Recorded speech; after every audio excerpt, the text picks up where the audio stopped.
ওয়ালাইন কাফারতুম ইন্না আযাবি লাশাদীদ। আর যদি তোমরা কুফরি করো, অকৃতজ্ঞতা করো, তাহলে জেনে রাখো নিশ্চয়ই আমি আল্লাহ তাআলার শাস্তি বড় কঠিন।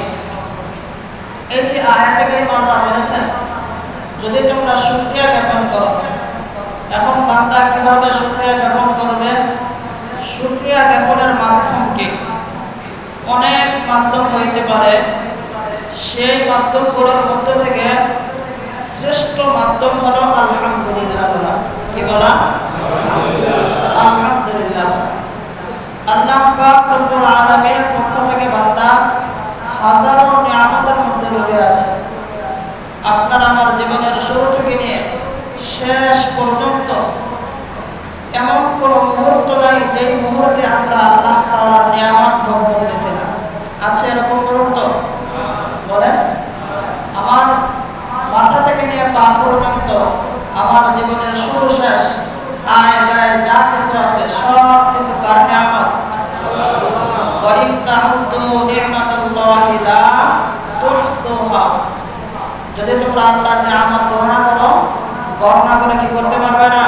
শেষ করতে পারবে না। তাহলে আপনি আমি যা কিছু করি, যা কিছু ভোগ করি, সব কিছু কার নিয়ামত? আল্লাহ তাআলার নিয়ামত। আর বান্দা যখন আল্লাহ তাআলার নিয়ামত পাবে তখন বান্দার জন্য করণীয় কি? আল্লাহ তাআলার শুকরিয়া আদায় করা। এখন শুকরিয়া জ্ঞাপনের ক্ষেত্রে কির মাধ্যমে কিভাবে আমরা শুকরিয়া জ্ঞাপন করব? তো আল্লাহ বলছেন লাইন শাকারতুম লাযিদান্নাকুম। বান্দা যদি তোমরা শুকরিয়া জ্ঞাপন করো আমি তোমাদেরকে বাড়ায়া দেব। মানে আল্লাহ তাআলার নিয়ামত পাওয়া যদি আমরা বেশি বেশি আল্লাহ তাআলার কৃতজ্ঞতা জ্ঞাপন করে আল্লাহ তাআলা আমাদেরকে নিয়ামত কি করবেন? আরো বাড়িয়ে দেবেন। এখন সেই নিয়ামতের শব্দগুলো কি? আল্লাহ পাক রব্বুল আলামিন সেই নিয়ামতের প্রথম শব্দ কোরআনুল কারীমের প্রথম সূরার প্রথম মেন শব্দের মধ্যে সেটা তুলে ধরেছেন আলহামদুলিল্লাহি রাব্বিল আলামিন। সমস্ত প্রশংসা কার? আল্লাহ তাআলা। একদা হযরত আব্দুল্লাহ ইবনে আব্বাস রাদিয়াল্লাহু তাআলা আনহু বলেন আমরা সাহাবায়ে কেরামের মজলিসের মধ্যে বসা ছিলাম।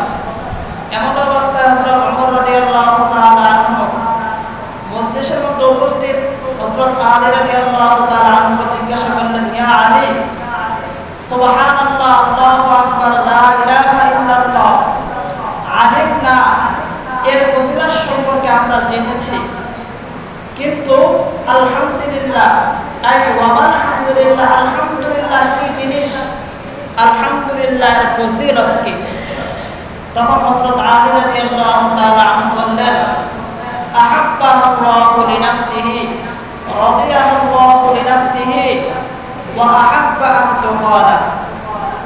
আলহামদুলিল্লাহ ফজিলত হলো এই যে আলহামদুলিল্লাহ শব্দ, এটাকে আল্লাহ তাআলা নিজের জন্য পছন্দ করেছেন। কার জন্য? নিজের জন্য। এই শব্দটা বললে আল্লাহ তাআলা কি হয়ে যান? খুশি হয়ে যান। এজন্য আলহামদুলিল্লাহ শব্দ আল্লাহ তাআলা নিজের জন্য নির্বাচন করেছেন, নিজের জন্য পছন্দ করেছেন। এটা হলো আলহামদুলিল্লাহ ফজিলত। অপর এক রায়তা আছে আলহামদুলিল্লাহকে বলা হয়েছে যে আলহামদুলিল্লাহ নিয়ামতের শুকর। বান্দার যত নিয়ামত পায় সমস্ত নিয়ামতের শুকরিয়া বান্দা আদায় করতে পারে আলহামদুলিল্লাহর মাধ্যমে। কিসের মাধ্যমে? আলহামদুলিল্লাহ এর মাধ্যমে বান্দা সমস্ত নিয়ামতের শুকরিয়া আদায় করতে পারে। আলহামদুলিল্লাহর মধ্যে যে আলিফ লাম রয়েছে, এই আলিফ লামটা হলো ইস্তিগরাকে, তথা এই আলহামদুলিল্লাহের মধ্যে বান্দার যত ধরনের শুকরিয়া আদায় করার পন্থা আছে সব কিছুই আলহামদু শব্দের মধ্যে নিমজ্জিত কিংবা এর মধ্যে অন্তর্ভুক্ত আছে। তাই বান্দা যে কোনো নিয়ামত পেয়ে যদি আলহামদুলিল্লাহ বলে, তাহলে বান্দা যেভাবে চায় আল্লাহ তাআলা শুকরিয়া জ্ঞাপন করতে, ওইভাবে কি হয়ে যাবে? আল্লাহ তাআলা শুকরিয়া আদায় হয়ে যাবে। এজন্য আমরা যখনই কোনো নিয়ামত পাবো তখন কি কি বলবো? আলহামদুলিল্লাহ বলবো। ইমাম কুরতুবী রাহমাতুল্লাহি আলাইহি তিনি বলেন আলহামদুলিল্লাহ এটা সমস্ত নিয়ামতের একটা মূল। কেননা লিআন্না সওয়াব আলহামদুলিল্লাহ ইয়াফনা, আলহামদুলিল্লাহর যে সওয়াব এটা কখনো শেষ হবে না। ওয়া সওয়াবুদ দুনিয়া লা ইয়াবকা, ও নিয়ামত দুনিয়া লা ইয়াবকা, দুনিয়ার যত নিয়ামত আছে সেগুলো কখনো স্থায়ী হবে না। যেহেতু আলহামদুলিল্লাহ এর সওয়াব কোনোদিন শেষ হবে না, এজন্য আলহামদুলিল্লাহ বান্দার জন্য সবচেয়ে বড় একটা নিয়ামত পূর্ণ শর্ত। এজন্য আমরা কি বলবো? যে কোনো নিয়ামতের ক্ষেত্রে আলহামদুলিল্লাহ পাঠ করব। ইবনে মাজার মধ্যে হযরত ইবনে আব্বাস রাদিয়াল্লাহু ইবনে উমর রাদিয়াল্লাহু তাআলা আনহু থেকে একটা হাদিস বর্ণিত হয়েছে। হাদিসটা হলো কোন এক বান্দা আল্লাহ পাকের দরবারে আল্লাহ তাআলা শুকরিয়া জ্ঞাপনের জন্য যদি বলে ইয়া রাব্বি লাকাল হামদ কামা ইয়ানবাগি লিজালালি ওয়াজহিকা ওয়া আযীমি সুলতানিকা, এই শব্দ বলার পরে দুইজন ফেরেশতা ওই বান্দার সওয়াব লেখার জন্য বসে যায়। বসে যাওয়ার পরে এবার তারা কি লিখবে, কতটুকু পরিমাণ সওয়াব বান্দার জন্য লিখবে এটা তাদের মাথায় ধরতেছে না। তখন ওই দুই ফেরেশতা আসমানে চলে যায়। আসমানে চলে যাওয়ার পরে এবার আল্লাহ তাআলাকে প্রশ্ন করে, রব্বে কারীম আপনার অমুক বান্দা কিছু শব্দ বলেছে, এই শব্দের সওয়াব আমরা কতটুকু পরিমাণে লিখব, কি পরিমাণে লিখব এটা আমরা বুঝতে পারতেছি না। অথচ আল্লাহ তাআলা জানেন বান্দা কি বলেছে। জানা সত্ত্বেও আল্লাহ তাআলা জিজ্ঞাসা করছেন আমার বান্দা কি বলেছে। তখন ফেরেশতারা বলে আপনার বান্দা বলেছে ইয়া রাব্বি লাকাল হামদ কামা ইয়ানবাগি লিজালালি ওয়াজহিকা ওয়া আযীমি সুলতানিকা, এই শব্দগুলো বলেছে। তখন আল্লাহ তাআলা বলেন তোমরা এই বান্দার জন্য তার আমলনামায় সওয়াব লিখতে থাকো ততদিন পর্যন্ত যতদিন পর্যন্ত এই বান্দা আমি আল্লাহ তাআলার সাথে সাক্ষাৎ করবে এবং আমি আল্লাহ নিজে তাকে প্রতিদান না দিব ততদিন পর্যন্ত তার আমলনামায় সওয়াব লিখতে থাকবে। তাহলে কি বুঝতে পারলেন? ইয়া রাব্বি লাকাল হামদু কামা ইয়ানবাগি লিজালালি ওয়াজহিকা ওয়া আযীমি সুলতানিকা, এই শব্দগুলো যারা পাঠ করবে তার আমলনামায় যতদিন আল্লাহর সাথে সাক্ষাৎ না হবে, আল্লাহর সাথে সাক্ষাৎ কখন হবে? কিয়ামতের দিন। কোন দিন? কিয়ামতের দিন। তাহলে কিয়ামতের আগ পর্যন্ত আপনারা আমার আমলনামায় কি লেখা হবে? অনবরত সওয়াব লেখা হতেই থাকবে, লেখা হতেই থাকবে 24 ঘন্টা। কিসের কারণে? আল্লাহ তাআলা শুকরিয়া আলহামদুলিল্লাহ বলার কারণে। তার শব্দটা বলছিলেন কি ইয়া রাব্বি লাকাল হামদ কামা ইয়ানবাগি লিজালালি ওয়াজহিকা ওয়া আযীমি সুলতানিকা। পাঠ করতে পারবো তো ইনশাআল্লাহ? আল্লাহ তাআলা নিজে করবেন, আমাদেরকে প্রতিদান দিবেন। তাহলে আলহামদুলিল্লাহ বলছিলাম এর মধ্যে সমস্ত প্রশংসা ঢুকে যায়।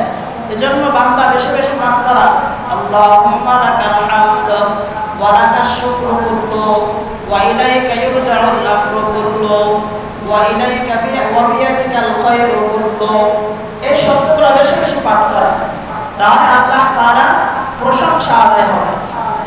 তাহলে প্যারা হাজরিন আমরা আলহামদুলিল্লাহ বলার কি পাইলাম? ফজিলত শুনতে পাইলাম। এর পরের শব্দ হলো রব্বিল আলামিন। রব্বুলের ব্যাখ্যা আমরা পূর্বে করেছি। সংক্ষিপ্ত বলি রব এমন সত্তাকে বলে যিনি মাখলুকের যখন যা প্রয়োজন, যেই ব্যক্তি যেই সত্তা তা পূরণ করে তাকে কি বলে? রব বলে।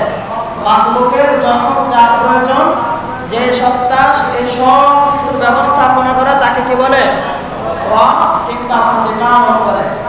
আল্লাহকে ছাড়া এই রব শব্দ অন্য কোনো বান্দা কিংবা অন্য কোনো মাখলুকের ক্ষেত্রে প্রযোজ্য নয়, তথা আল্লাহ ছাড়া কারো ক্ষেত্রে রব শব্দ বলা যাবে না। অনেকে বলে না শুধু বাংলা কি রবে বা রব রাখে। যদি রব কেউ নাম রাখতে চায় তাকে নাম রাখতে হবে কি আব্দুর রব, তথা রবের বান্দা। শুধু রব বললে কি হবে? গুনাহ হবে। এজন্য এ জাতীয় নাম রাখার ক্ষেত্রে সতর্ক থাকবো, নাম রাখার ক্ষেত্রে কি থাকবো? সতর্ক থাকবো। এরপরে শব্দ হলো আল আলামিন, আলম থেকে আলামিন তথা বিশ্বজগৎ। এখন আলমের মধ্যে কি অন্তর্ভুক্ত রয়েছে? কুল্লু মাওজুদিন সিওয়াল্লাহ, আল্লাহ ছাড়া পৃথিবীর মধ্যে আমরা চোখে যা দেখি আর না দেখি, এহ জগৎ পরজগৎ, সব জগৎকে কি বলা হয়? আলম বলা হয়। কি বলা হয়? আলম বলা হয়। দুনিয়ার জগৎ, পরকালের জগৎ, সবগুলোকে কি বলা হয়? আলম বলা হয়। রব্বিল আলামিন, বিশ্বজগতের প্রতিপালক। তাহলে আমরা সূরাতুল ফাতিহার একটি আয়াত কারিমা শুনলাম, ব্যাখ্যা শুনলাম, আলহামদুলিল্লাহি রাব্বিল আলামিন। এর পরের শব্দ কি? আর রহমানির রহিম। রব একটা আল্লাহ তাআলার সিফাত নাম, একটা গুণবাচক নাম। আর রহমান এটা আল্লাহ তাআলার একটা গুণবাচক নাম। আর রহিম এটা আল্লাহ তাআলার একটা গুণবাচক নাম। তাহলে রহমান রহিম উভয় শব্দ আর রেহম তথা দয়া অর্থ থেকে এসেছে। কি থেকে? দয়া। রহমান অর্থ দয়া, রহিম অর্থ দয়া। কিন্তু দুই শব্দের মধ্যে কি আছে? পার্থক্য আছে। দুই শব্দের মধ্যে পার্থক্য আছে। আল্লাহ তাআলা দুনিয়ার মধ্যে সমস্ত মাখলুককে কি করতেছেন? লালন পালন করতেছেন, তাই না? এর মধ্যে মুসলমান আছে, হিন্দু আছে, বৌদ্ধ আছে, খ্রিস্টান আছে, ইহুদি আছে, এক কথায় বিভিন্ন ধর্মের মানুষ কি আছে এর মধ্যে অন্তর্ভুক্ত আছে। সবাইকে আল্লাহ তাআলা সমানভাবে কি করতেছেন? তার নিয়ামত দিয়ে পরিপূর্ণ করে দিয়েছেন। সবাই আল্লাহ তাআলার নিয়ামত ভোগ করতেছে। তো আল্লাহ তাআলা দুনিয়াতে হলেন রহমান তথা তার নিয়ামত ব্যাপক সবার জন্য, চাই সে মানুষ হোক কিংবা প্রাণী হোক, মুসলমান হোক গায়রে মুসলমান হোক, সবার জন্য কি আল্লাহ তাআলার নাজ নিয়ামত ব্যাপক। এই জন্য আল্লাহ তাআলা দুনিয়াতে রহমান আর রহিম এই শব্দটা খাস। এটা দুনিয়ার ক্ষেত্রে প্রযোজ্য না, এটা পরকালের ক্ষেত্রে প্রযোজ্য। আর পরকালে আবার সবার ক্ষেত্রে প্রযোজ্য না। পরকালে আল্লাহ তাআলা রহিম কাফেরদের ক্ষেত্রে হবেন না, রহিম খ্রিস্টানদের ক্ষেত্রে হবেন না, রহিম বেঈমানের ক্ষেত্রে হবেন না। আল্লাহ তাআলা সেদিন রহিম হবেন শুধুমাত্র মুমিনদের জন্য। কাদের জন্য? মুমিনদের জন্য। পরকালের যত নাজ নিয়ামত, আল্লাহ তাআলার সন্তুষ্টি, সব কিছু করা হবে শুধুমাত্র মুমিনরা। এজন্যই আল্লাহ তাআলা কোরআনে বলেছেন, ওয়া কানা বিল মুমিনিনা রহিমা। আল্লাহ তাআলা মুমিনদের জন্য রহিম। আর রহমান আলাল আরশি ইস্তাওয়া। তাহা মা আনজালনা আলাইকাল কুরআনা লিতাশকা ইল্লা তাযকিরাতান লিমান ইয়াখশা তানজিলাম মিম্মান খালাকাল আরদা ওয়াস সামাওয়াতিল উলা। আর রহমান আলাল আরশি ইস্তাওয়া। আল্লাহ তাআলা দুনিয়া সবার জন্য কি রহমান, পরকালে শুধুমাত্র মুমিনদের জন্য আল্লাহ রহিম। সেদিন আল্লাহ কি হবেন না? রহমান হবেন না। তথা কাফের বেঈমানদের জন্য আল্লাহ রহমান সেদিন হবেন না। খাস দয়া কাদের উপরে থাকবে? শুধুমাত্র মুমিনদের উপরে থাকবে। তাহলে আমরা রহমান এবং রহিমের কি পাইলাম? পার্থক্য পেয়ে গেলাম। এরপরে শব্দ পরের আয়াত, মালিকি ইয়াউমিদ্দিন, বিচার দিবসের মালিক। এই মালিক দুইবার পড়া যায়, মালিকি ইয়াউমিদ্দিন মিমে টানছা, আর একটা মালিকি ইয়াউমিদ্দিন দুইভাবে। তবে এই দুইটা রিওয়ায়াতের মধ্য থেকে মজবুত হলো মালিকি ইয়াউমিদ্দিন, কিন্তু মালিকি ইয়াউমিদ্দিন যেটা আমরা পড়ি এটাও সহি আছে। তো যাই হোক, এই মালিক এই শব্দটা মুলক থেকে এসেছে। মুলক শব্দের অর্থ হলো রাজত্ব। কি অর্থ? রাজত্ব, ক্ষমতা, বাদশাহী। তাহলে মালিক ইয়াউমিদ্দিন অর্থ বিচার দিবসের বাদশা, বিচার দিবসের বাদশা। আল্লাহ তাআলা পরকাল দিবসের কি হবেন? বাদশা না? এখন বলতে পারেন তাহলে আল্লাহকে দুনিয়ার বাদশা না? এখানে শুধু কি বলছেন? প্রতিদান দিবসের বাদশা কিংবা হিসাব নিকাশ এর দিবসের বাদশা। এখানে তো আল্লাহ দুনিয়ার বাদশা বলেন না, তাহলে দুনিয়ার বাদশাকে আল্লাহ অন্য কেউ? বিষয়টা এরকম না, এটা বোঝানোর জন্য এখানে এটা বলা হয়নি। এখানে আল্লাহ তারা বোঝাইতে চাচ্ছেন যে দুনিয়ার মধ্যে কি আছে? শত শত দেশ আছে, শত শত এরিয়া নিয়ে কি আছে?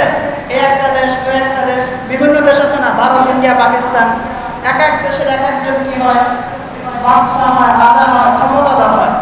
আর একজনের ক্ষমতা আরেকজন নেওয়ার জন্য কি করে? মারামারি, কাটাকাটি, যা করা সব কিছু করে। তথা দুনিয়ার ক্ষমতা নিয়ে বান্দারা কি করে? পরস্পরে একে অপরের সাথে ঝগড়া বিবাদে লিপ্ত হয়, একে অপরের কাছে দাবি করে আমি ক্ষমতাধর হব, আমি বাদশাহ হব, আমি রাজা হব। এটা হলো দুনিয়ার অবস্থা। কিন্তু পরকাল দিবসের অবস্থানে এরকম হবে, সেই দিন কোনো মাখলুক, কোনো ব্যক্তি কি করতে পারবে না? ক্ষমতার দাবিদার করতে পারবে না, আল্লাহর কাছে রাজত্ব দাবি করতে পারবে না।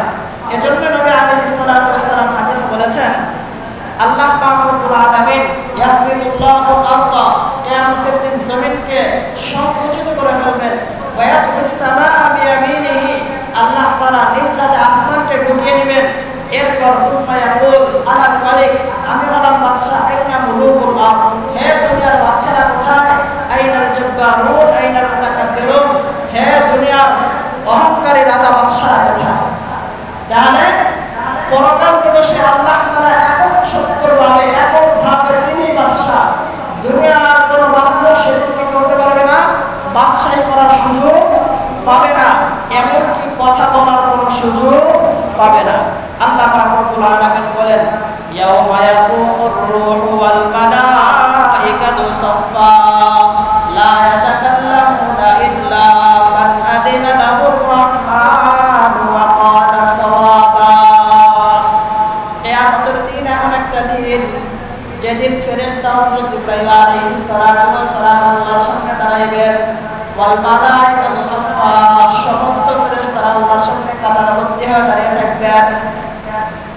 এরপরে আল্লাহ পাক রব্বুল আলামিন এর সঙ্গে লা ইয়াতাকাল্লামুন ইল্লা মান আযিনা লাহুর রাহমান, আল্লাহ তাআলা যাকে কথা বলার অনুমতি না দিবেন তিনি ছাড়া কেউ আল্লাহর সঙ্গে কথা বলতে পারবে না। তাহলে এখানে ফেরেশতারা আল্লাহর সামনে দাঁড়ানো, ফেরেশতারা পর্যন্ত আল্লাহর অনুমতি ছাড়া সেদিন কথা বলার কোনো সুযোগ থাকবে না। ফেরেশতারা বলতে না পারলে দুনিয়ার মানুষ বলতে পারবে? দুনিয়ার রাজা বাদশারা বলতে পারবে? বলার কোনো সুযোগ আছে?